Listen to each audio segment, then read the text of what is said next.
Halo, Assalamualaikum. Bintang kelas hadir lagi. Kali ini saya akan melanjutkan membahas buku matematika kelas 8 semester 1.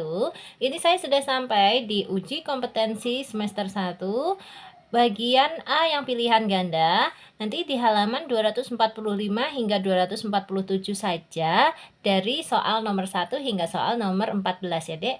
Nah, soal nomor-nomor berikutnya insya Allah akan Kak Sari buat di video yang lain. Disimak aja ya. Oke, kita mulai yuk. Sebelum mulai baca basmalah dulu. Bismillahirrahmanirrahim. Nomor 1. Tentukan 3 suku berikutnya dari pola berikut. 2, 3, 5, 8. Berikutnya berapa gitu ya. Nah, kalau kita teliti, ini adalah deret Fibonacci, Dek. Deret Fibonacci itu kita perlu memperhatikan dua bilangan yang paling depan, terus ditambah. 2 tambah 3, 5. Berikutnya 3 tambah 5, 8. Berarti 5 tambah 8, 13. 8 tambah 13, 21. Terus 13 tambah 21, 34. Dan seterusnya. Karena yang diminta adalah 3 suku, berarti udah ya. Ini 13, 21, dan 34. Yang tepat pilihan jawaban yang A. Gitu aja. Lanjut soal nomor 2. Tentukan dua suku yang tidak diketahui dari pola berikut. 2, negatif 1, 3, 4, 1, 5, 6, 3, 7. Berikutnya berapa? Perhatikan untuk 2 ini langsung loncatnya ke 4, terus ke 6. Nah, berikutnya nanti di sini ya. Kalau kita lihat 2 ke 4 itu adalah bilangan loncat 2 atau selalu ditambah 2 ya. 2 tambah 2, 4. 4 tambah 2, 6. Berarti berikutnya 6 tambah 2, 8 ya. Taruh di sini 8. Nah, sekarang yang kita perhatikan lagi ini negatif 1 ke 1, terus 1 ke 3, nanti 3 ke sini ya. Negatif 1 ke 1 itu ditambah 2. 1 ditambah 2, 3. Berarti 3 ditambah 2. Berapa? 5. Jadi jawabannya 8 dan 5. Yang cocok adalah jawaban D gitu. Lanjut soal nomor 3. Nomor 3, perintahnya tentukan huruf yang hilang dari pola berikut. A, B, D, berikutnya apa gitu ya. Dilanjutkan G, J, J, N, M. Oke, Kak Sari ajarin. Ini lihat dulu dari A langsung ke D, terus ke G, terus ke J, baru ke M. Kalau kita teliti dari A itu ke D itu berarti melewati dua huruf ya, meloncati dua huruf B dan C. Nah, B dan C-nya enggak. Kemudian D ya. E dan F-nya enggak kan, lanjut ke G. Kayak gitu kan? Ini G. Kemudian H sama I-nya enggak, lanjut ke J. Nah, ya. Terus setelah J, K sama L-nya enggak, lanjut ke M. Kayak gini. Ini untuk pola yang Kak Sari lingkari. Nah, pola yang di sini titik-titik kalau kita perhatikan, berarti kan ini B ke huruf ini kita belum tahu, setelah itu ke J ya, baru ke N. Nah, kita teliti dari J ke N dulu aja. J ke N. Setelah J itu seharusnya apa, Dek? K ya, setelah K L, baru M, baru N. Berarti ini meloncati 3 huruf. Maka kita curiga dari sini yang titik-titik ini sebelum ke J itu juga meloncati 3 huruf ya. Berarti nanti finishnya di J ya. Nah, ini kita mundur 3 huruf. Nanti di sini jawabannya. Oke, 3 huruf sebelum J apa? Yang paling tepat F ya. Coba kita cek. Setelah F harusnya apa? G, terus H, terus I gitu kan. Nah, baru J. Betul ya. Jadi G sama H sama I-nya diloncati, tidak ditulis. Berarti ini kemungkinan F. Nah, kenapa kemungkinan? Karena kita cek dulu benar nggak dari B ke F itu juga loncat 3 huruf ya. Setelah B harusnya apa? C, terus D, terus E, terus F. Bener ya? Ternyata juga loncat 3 huruf tuh dari B ke F. Jadi sudah dipastikan jawaban nomor 3 ini adalah F. Oke, kita pilih. Lanjut soal nomor 4. Nomor 4-nya, perhatikan pola bilangan berikut. 2,6, 3,10, 5,18. Pernyataan yang tepat untuk mendapatkan bilangan kedua dari bilangan pertama pada pola tersebut adalah, pilihan jawabannya ada di halaman berikutnya. Yuk. Ini yang A ditambah 4, B dikalikan 3, C dikalikan 2 kemudian ditambah 3, atau yang D dikalikan 4 kemudian dikurangi 2. Nah, ini Kak Sari sudah cek, jawabannya itu yang D, Dek. Maksudnya gimana sih, Kak? Gini, tadi kan kita ditanya bagaimana pola memperoleh bilangan yang kedua dari bilangan yang pertama. Nah ini kalau misalnya kita kalikan 4 dulu, ini artinya 2 dikali 4, kemudian dikurangi 2. Kita hitung ya, 2 kali 4 8, 8 kurangi 2 6. Tuh bener, dapatnya 6. Cek lagi untuk yang 3 dan 10. 3-nya kalikan 4 dulu ya, baru dikurangi 2. 3 dikali 4 12, 12 dikurangi 2 10. Tuh bener juga. Terus yang 5, 5-nya juga dikali 4, kemudian dikurangi 2 ya. 5 dikali 4 20, 20 dikurangi 2 18. Cocok ya. Nah, makanya di sini jawabannya D. Kalau kita uji cobakan A, B dan C semuanya tidak ada yang tepat. Kayak gitu ya, D ya. Terus kalau nanti pas ujian gimana? Ya kalian memang harus mencoba satu persatu. Kasar ini tadi sudah mencoba satu persatu. Ditambah 4 nggak cocok ya. 2 ditambah 4 sih pas 6. Tapi ini 3. 3 ditambah 4 bukan 10 ya. Nggak cocok. 5 ditambah 4 juga bukan 18. Kayak gitu. Dikalikan 3 juga nggak cocok ya. Hanya ini saja yang cocok. 2 kali 3 6. Jadi hati-hati ngeceknya harus semuanya ya, Dek ya. 3 dikali 3 harusnya 9 ya. 5 dikali 3 harusnya 15 kan nggak cocok. Nah, yang memenuhi hanyalah yang D. Seperti itu. Oke, lanjut ke soal nomor 5. Nomor 5, tentukan angka satuan pada bilangan 2017 pangkat 2016. Nah, cara mengerjakan soal tipe seperti ini, kita buat dulu daftar seperti sini ya, Dek ya. Yaitu 2017 mulai pangkat 1, 2017 pangkat 2, 2017 pangkat 3, dan seterusnya sampai nanti kita sudah mendapatkan pola bilangan yang berulang. Yang kita perhatikan hanya yang paling belakang aja. 2017 pangkat 1 itu kan 2017 ya, berarti yang paling belakang itu angka 7. Kemudian 2017 pangkat 2 itu adalah 2017 kali 2017. Yang perlu kita kalikan yang belakang aja nih, 7 kali 7. Berarti nanti angka yang paling belakangnya adalah 9, karena 7 kali 7 itu 49. Gini. Lanjut, 2017 pangkat 3 artinya 2017 kali 2017 kali 2017 ya. 7 kali 7 49. Kita ambil angka 9-nya saja. 9 kali 7 63. Berarti angka belakangnya nanti pasti 3. Lagi 2017 pangkat 4 itu artinya 2017 kali 2017 kali 2017 kali 2017 ya. 7 kali 7 49, kita ambil 9-nya aja. 9 kali 7 63, kita ambil 3-nya saja. 3 kali 7 21, kita ambil angka 1-nya saja. Terus 2017 pangkat 5, berarti diulang-ulang sebanyak 5 kali ya. Ini 7 kali 7 49 kan, kita ambil 9. 9 kali 7 63, kita ambil 3. 3 kali 7 21, kita ambil 1. 1 kali 7 7, berarti angka terakhirnya nanti 7. Nah, apakah sudah berulang? Sudah. Ini kembali lagi ke 7. Pasti ini nanti kalau dilanjutkan 2017 pangkat 6 ya, Dek ya. Hasilnya belakangnya pasti berapa? 9 lagi. Gitu. Coba aja kalau nggak percaya ya. Nah, berarti ini polanya pasti berulang. 7 9 3 1, kembali lagi 7 9 3 1 dan seterusnya nih. Kasar ditulis ya. 7 9 3 1, 7 9 3 1, 7 9 3 1 dan seterusnya. Nggak ada berakhirnya. Nah, yang ditanyakan adalah angka satuan untuk 2017 pangkat 2016 itu berapa? Angka satuannya saja yang ditanya, bukan hasilnya. Oke, caranya gini, cara singkatnya langsung aja. 7931, 7931 ini berulang setiap berapa angka? Setiap 4 angka. Ya, berarti langsung aja kita bagi 2016 ini dengan 4. 2016 kalau dibagi 4 hasilnya berapa? Ini 20 dibagi 4 itu 5. 1 dibagi 4 nggak bisa, berarti sini kasih dulu 0, baru 16. 16 dibagi 4 itu 4. Jadi 2016 dibagi 4 itu hasilnya 504, tidak ada sisa. Ya, tidak ada sisa. Kalau tidak ada sisa, langsung kita ambil angka yang paling belakang, yaitu 1. Berarti 2017 pangkat 2016 angka paling belakangnya adalah angka 1.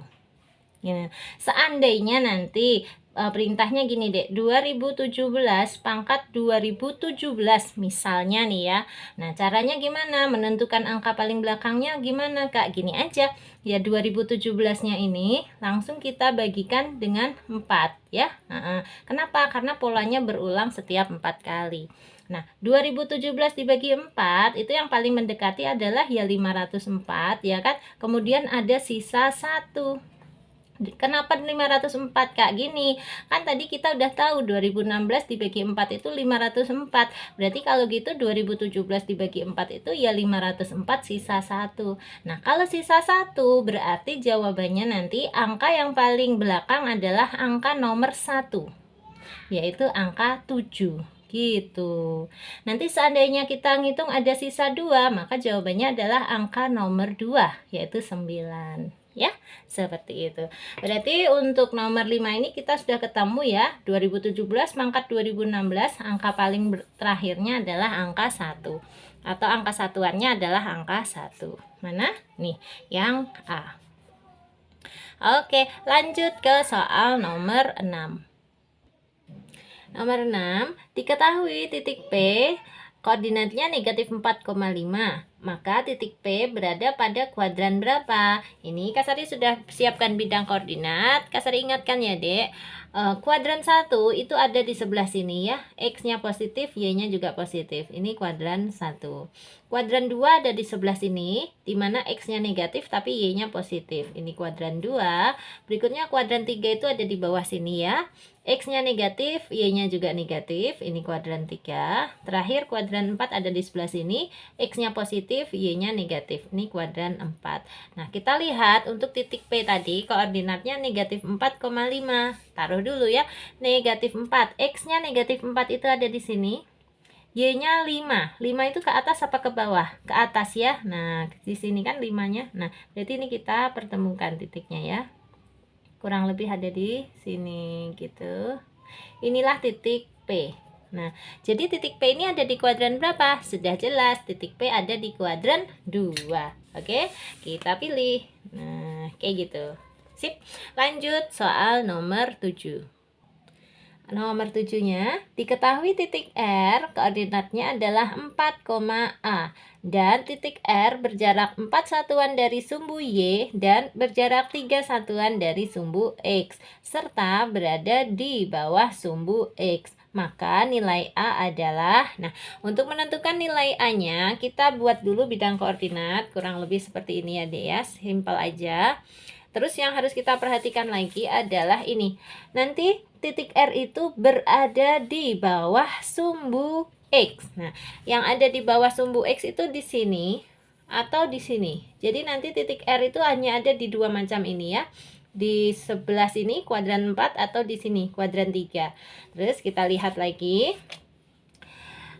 Karena R-nya itu 4,A, 4 ini kan sebagai X ya, X-nya positif. Nah, kalau X positif itu berarti ada di sebelah sini ya dek. X yang positif itu ada di sebelah kanannya 0. Ini 0, ini 1, 2, 3, 4 tuh. X positif 4 itu ada di sini. Jadi nanti pastilah gambar titik R itu atau letak titik R itu ada di kuadran 4 di bawah sini ya dek. Nah, kita baca lagi. Berikutnya, titik R berjarak 4 satuan dari sumbu Y dan 3 satuan dari sumbu X. Oke, langsung kita tentukan jaraknya. Berjarak 4 satuan dari sumbu Y. Sumbu Y itu yang ini ya dek, atas bawah ini. Nah, ini kita tutup aja biar tidak membingungkan. Berjarak 4 satuan. Berarti, katakanlah dari sini ya. Kalau berjarak 4 satuan itu gini. 1, 2, 3, 4. Nah, di sekitar sini. Kemudian tadi katanya berjarak 3 satuan dari sumbu X. Sumbu X itu sumbu yang mendatar ini ya. Nah, berjarak 3 satuan. Katakanlah dari sini ya. Tuh, 2, 3. Oh, berarti ada di sekitar sini. Kalau gitu yang ini tadi, tebakan kita ini tadi naikin aja ke atas ya. Nih, 1, 2, 3, 4. Ketemulah di sini. Oke, berarti titik R-nya itu ada di sini, dek.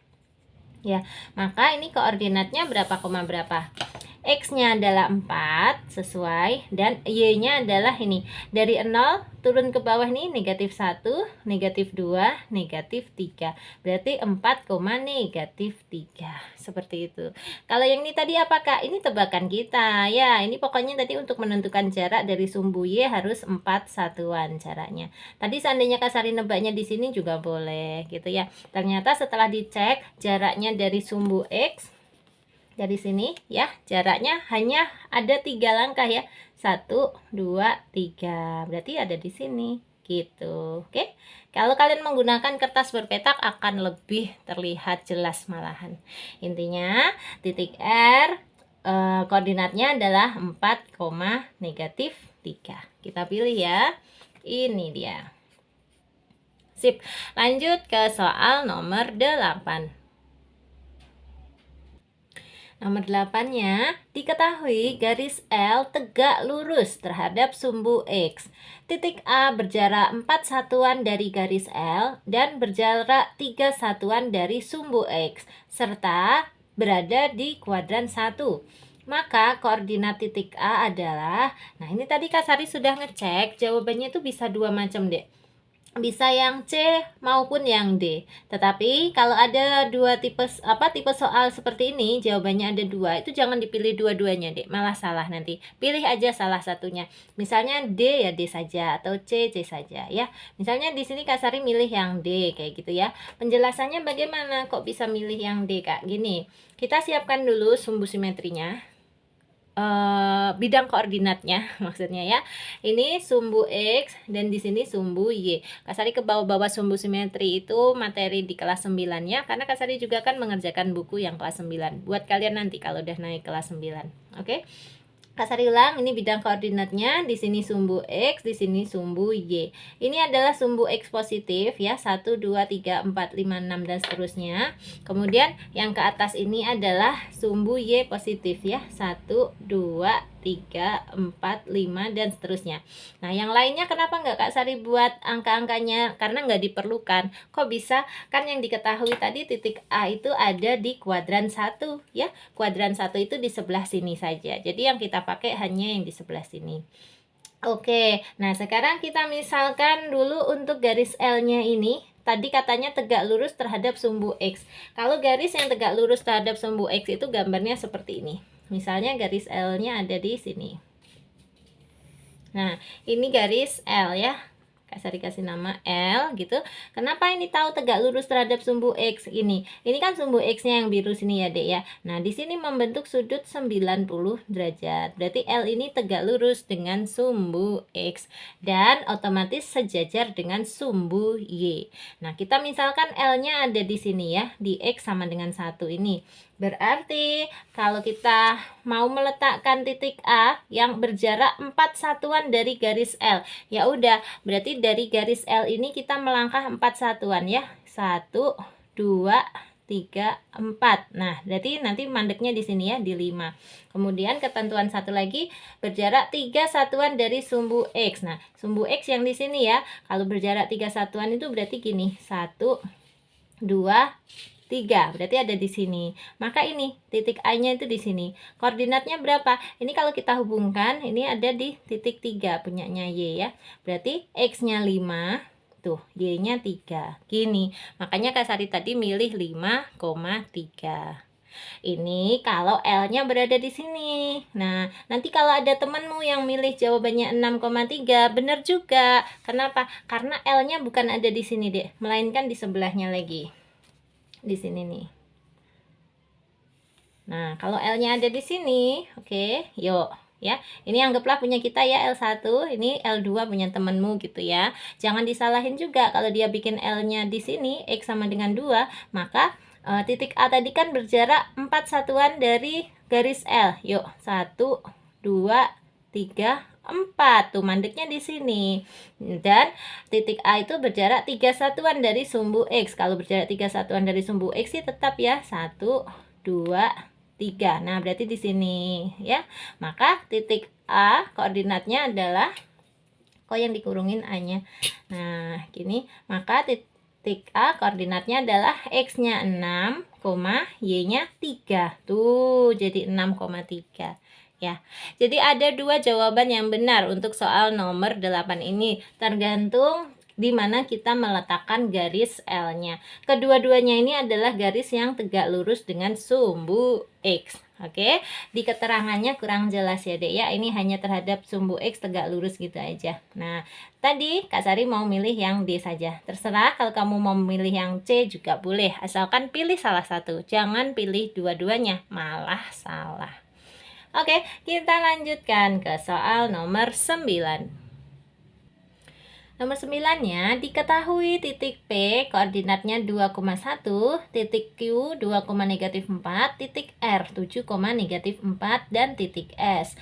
Jika keempat titik tersebut dihubungkan akan membentuk persegi. Maka koordinat titik S adalah, untuk mengetahui koordinat titik S, kita gambar aja dulu titik P, Q, dan R ini pada bidang koordinat. Ini sudah Kak Sari siapkan untuk bidang koordinatnya. Seperti ini ya. Yuk, untuk titik P dulu 2,1, X-nya 2, Y-nya 1. X2 itu ada di sini, Y1 itu ada di atas ya. Berarti titiknya ada di atas sini ketemunya. Nah, ini titik P, oke. Kemudian titik Q 2,-4, X-nya 2, Y-nya -4. X2 itu ada di sini, Y -4 itu ke atas apa ke bawah? Ada di bawah ya. Nih di sini -4. Berarti kita tarik garis ke sini 2,-4. Nah, disinilah titik Q. Lanjut, untuk R 7,-4, X-nya 7, Y-nya -4. X7 itu ada di sini yang positif ya. Kemudian Y -4 itu ke bawah juga ya deh ya. Berarti ini kita hubungkan. Oke, kurang lebihnya seperti ini. Nah, disinilah letak titik R. P, Q, dan R kalau dihubungkan, terus tambah lagi nanti satu lagi S, itu menjadi persegi ya. Agar jadi persegi bener ya, S-nya ada di sini ya dek ya. Ini kalau Kak Sari hubungkan seperti ini jadinya. P ke Q, kemudian Q ke R. Nah, terakhir S-nya di mana? Ya naik lagi ke atas ya, biar terbentuk sebuah persegi. Kayak gini dihubungkan. Nah, gitu. Disinilah letak titik S. Kira-kira koordinatnya berapa? Lihat, X-nya 7, Y-nya karena dia naik ke atas berarti di sini ya 1. Maka koordinat S adalah 7,1. Selesai. Kita pilih di jawabannya. 7,1 itu yang C. Lanjut soal nomor 10. Nomor 10-nya, diketahui garis M sejajar dengan sumbu X, berjarak 3 satuan dari sumbu X dan berada di atasnya. Sedangkan garis N sejajar dengan sumbu Y, berjarak 5 satuan dari sumbu Y dan berada di sebelah kirinya. Maka titik potong garis M dan N adalah di mana? Nah, kita gambar dulu untuk garis M. Perhatikan, M ini sejajar dengan sumbu X. Kalau sejajar dengan sumbu X itu nanti gambarnya seperti ini ya dek ya. Nah, lurus gini. Bisa di sini juga. Tetapi ketentuannya di sini. Garis M ini berada di atasnya sumbu X, maksudnya ya, garis M ini berada di atasnya sumbu X dan berjarak 3 satuan dari sumbu X. Oke, kalau gitu sudah bisa kita gambar garis yang sejajar dengan sumbu X. Oke, dan berjarak 3 satuan dan berada di atasnya. Oke, berarti anggaplah dari sini aja nih ya, kita hitung ke atas 3. 1, 2, 3. Oh, berarti garisnya ada di sana. Gini, terus kita tarik garis aja. Seret gitu. Berarti inilah garis M. Lihat, garisnya sejajar dengan sumbu X dan berjarak 3 satuan dari sumbu X. Oke, sekarang untuk garis N. Garis N ini sejajar dengan sumbu Y, berjarak 5 satuan dari sumbu Y, berada di sebelah kirinya. Oke, sumbu Y. Sumbu Y itu yang di sini, kan? Ini sumbu Y. Nah, karena garis N nanti berada di sebelah kiri, berarti sebelah sana ya. Nah, ini kita tutupin aja. Kemudian jaraknya berapa tadi? 5 satuan. Oke, kalau gitu kita hitung jaraknya ke sana 5 ya. 1, 2, 3, 4, 5. Oh, berarti nanti ada di sini. Geser, langsung kita garis. Kayak gini. Sret. Dah. Inilah garis N. Kasih nama. Dah ya. Nah, yang ditanyakan tadi adalah koordinat pertemuan garis M dengan N, atau perpotongan atau titik potong garis M dengan N. Ada di sini. Nah, berapa koma berapa itu? Lihat dulu sumbu X-nya. Sumbu X karena dia berada di sebelah kirinya 0 ya.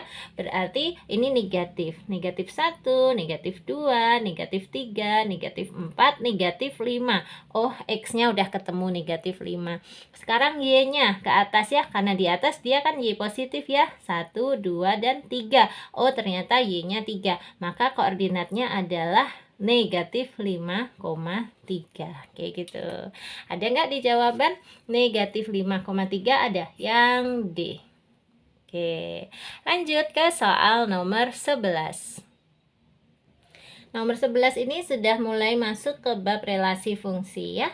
Kita baca dulu. Relasi dari himpunan A ke himpunan B pada diagram di bawah adalah, oke, kita lihat dulu.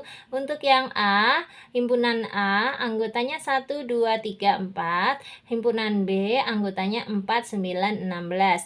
Ternyata 2 dihubungkan ke 4, 3 dihubungkan ke 9, 4 dihubungkan ke 16. Nah, relasi yang mungkin apa? Coba kita lihat dulu pilihannya. A akar dari, B kurang dari, C kelipatan dari, atau yang D kuadrat dari. Jawabannya adalah akar dari. Kok bisa? Caranya gini. Baca, 2 adalah akar dari 4, bener kan? 3 adalah akar dari 9 ya, 4 adalah akar dari 16. Nah, maka betul jawabannya yang A. Memang hanya seperti itu aja, jadi pakai perasaannya Dek ya. Kita lihat dulu. Misalnya ini kurang dari, oh kalau gitu harusnya 1 kurang dari 4. Nah, ternyata 1 tidak dihubungkan ke 4, bener nggak? Terus 2 juga harusnya kan kurang dari 9. Nah, berarti kurang dari ini nggak cocok. Kalau dicek yang lain juga nggak cocok ya. Yang paling cocok adalah akar dari. Oke, lanjut ke soal nomor 12. Nomor 12, berikut ini ditunjukkan 4 baris pertama dari barisan geometri. 4, 2, 1, setengah, dan seterusnya. Fungsi yang dapat digunakan untuk menentukan suku ke N dari barisan tersebut adalah, oke, Kasari ingatkan sekilas, barisan geometri itu adalah barisan yang memiliki rasio yang sama. Dalam hal ini, 4 ke 2 itu rasionya adalah 1/2 ya, setengah. Kok bisa Kak? Gini, 4 kalau dikali setengah hasilnya 2 kan? 2 kalau dikali setengah hasilnya 1. 1 kalau dikali setengah hasilnya setengah. Berarti betul rasionya adalah setengah. Tetapi yang ditanya bukan ini. Yang ditanya adalah fungsi yang dapat digunakan untuk menentukan suku ke N. Nah, kalau sudah punya pilihan jawaban seperti ini, paling enak sebenarnya dicocokin aja langsung deh. Jadi tidak perlu menggunakan rumus. Setelah Kak Sari cek, ternyata yang paling cocok adalah pilihan jawaban yang D. Caranya gini, kita masukkan ya untuk Fn sama dengan 4 kali setengah pangkat gitu, N dikurangi 1. Nah, kita misalkan dulu untuk N-nya sama dengan 1. Artinya N-nya ini kita ganti suku ke 1. Suku ke 1 adalah 4 ya.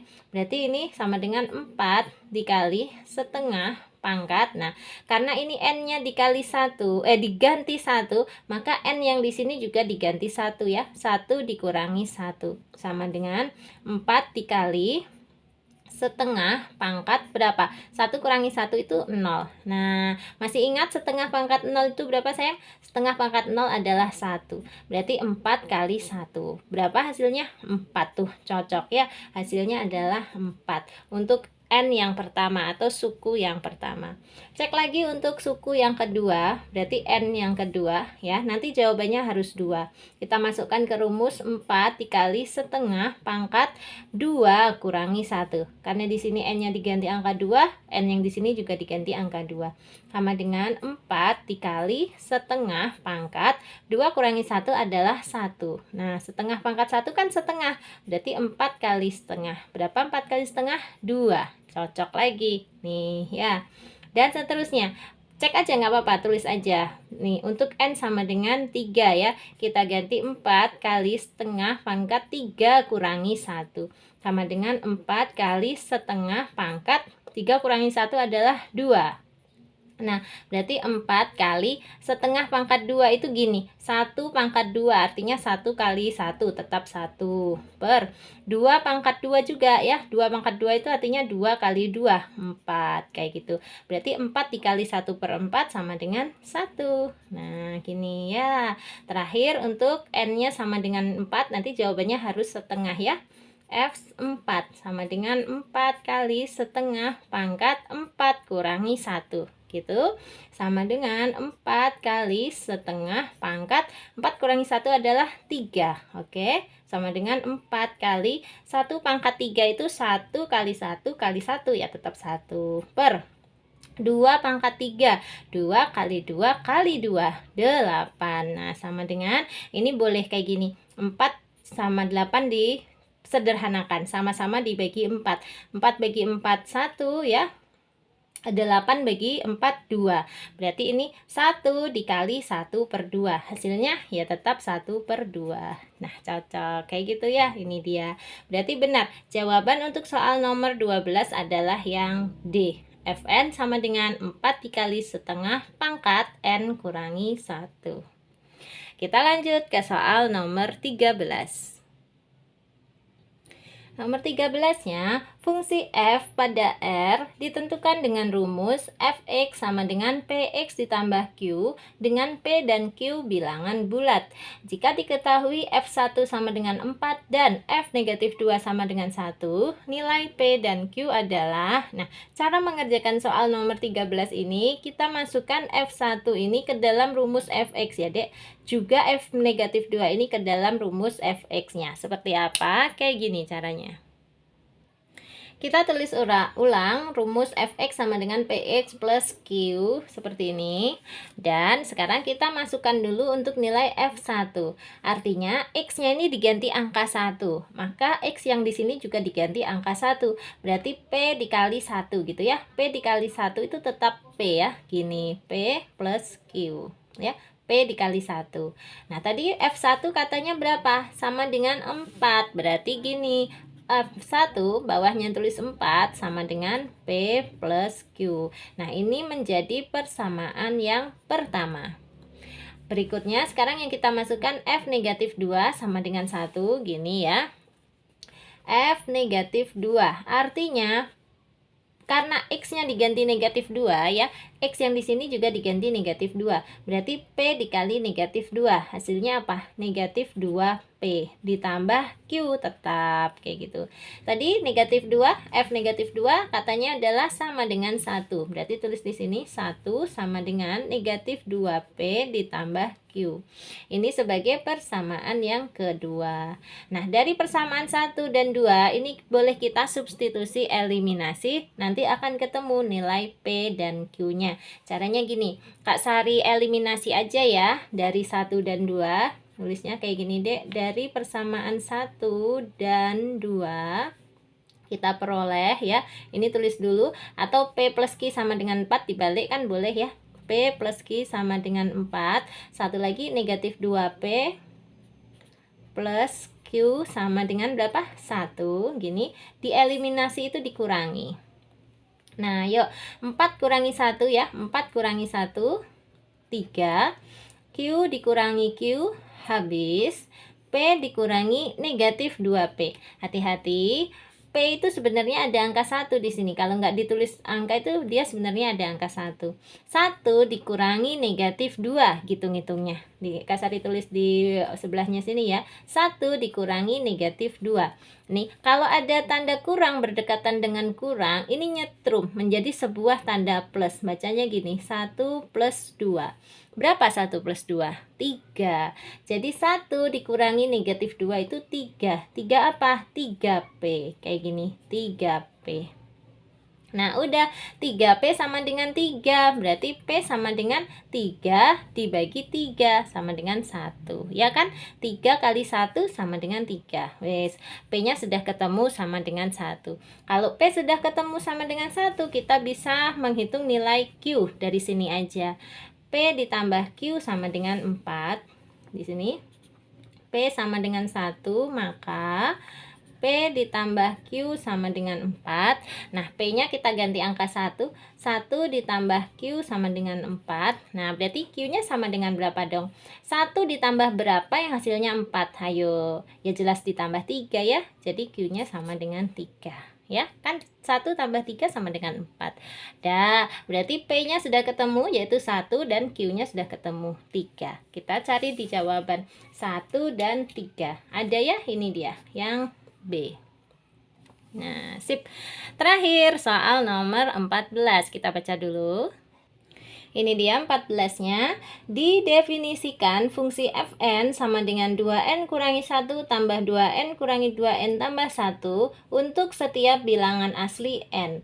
Nilai f1 tambah f2 tambah F3 tambah F4 tambah F5 adalah, jadi titik-titik itu maksudnya gitu, disuruh melanjutkan sendiri ya. Karena ini cuma sampai F5, Kak Sari bisa sebutkan. F1 tambah F2 tambah F3 tambah F4 tambah F5 adalah hasilnya berapa. Untuk info aja, nanti hasilnya ini tidak ada di dalam pilihan ABCD ini deh ya. Sehingga kita bikin jawaban sendiri aja, atau kasih tanda E gitu aja. Nanti kita pilih ini E. Nah, masalahnya E-nya ini jawabannya berapa? Ini dia. Lihat dulu untuk Fn. Fn sama dengan 2n kurangi 1 tambah 2n kurangi 2n tambah 1. Nah, ini kan bisa disederhanakan. Gini, 2n dikurangi 2n kan bisa, habis ya. Terus negatif 1 ditambah 1 juga kan 0. 0 itu berarti ya boleh dicoret aja. Nah, tersisalah positif 2n. Jadi Fn itu sama dengan 2n. Oke, kalau kita tulis di kertas buram menjadi seperti ini. Kayak gini aja, Fn sama dengan 2n. Sehingga kalau kita mau ganti menjadi F1 ya, n-nya diganti 1, maka n yang di sini juga diganti 1 ya. 2 kali 1. 2 kali 1 berapa? Ya 2. Kemudian F2. F2 berarti n-nya diganti 2, maka n yang di sini juga diganti 2. Berarti 2 kali 2, 4. Terus kalau F3, nah, berarti n-nya diganti 3 ya.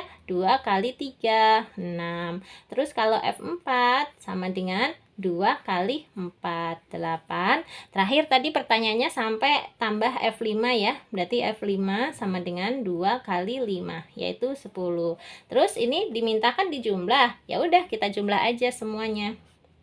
Gini, 2 tambah 4, 6, 6 tambah 6, 12, 12 tambah 8, 20, 20 tambah 10, 30. Jadi F1 tambah F2 tambah F3 tambah F4 tambah F5 hasilnya adalah 30. Ya, kita tulis di sini E, 30. Selesai.